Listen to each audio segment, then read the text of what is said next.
Hello, good day. Today, Berenice Nicole García Martínez and her servant Valeria Rodríguez Alvarado of the Escuela Nacional Preparatorial No. 5, José Vasconcelos, we are going to expose you our diffusion poster about the DNA of the dog.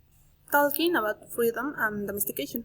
We base it on the study program of Bio 5 and English 6. Then the keywords are genetic, dog, evolution, behavior, and races. Objective: to demonstrate that the domestication of dogs leave their mark on their DNA through an investigation of other origins. Introduction. Using the power of genomics, scientists compare the DNA of stray dogs, and domesticated wolves to explain the genes involved in domestication.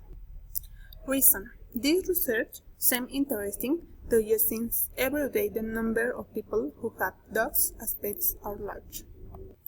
Genetic of dogs. There are two types of DNA, the one that comes from the nucleus of the cell. The other type of DNA is the one that exists in the mitochondria of the cell.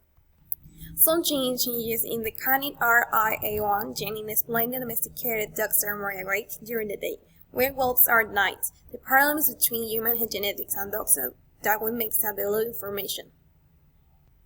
We can now notice spaces when the first separation by choice other than the wolf, where separation to the dogs first occurred, who was responsible on evolution to this day. Genetic effects of domestication. There is a complex interaction between genetic and environmental factors, which determines how an animal will behave over selection in favor of a single track, and can result in understandable changes in other physical and behavioral tracks. Here we can see the reference that we consult to our research. Thank you for your attention, and we thank the support of the teacher Yadira Almada Hernandez Perez.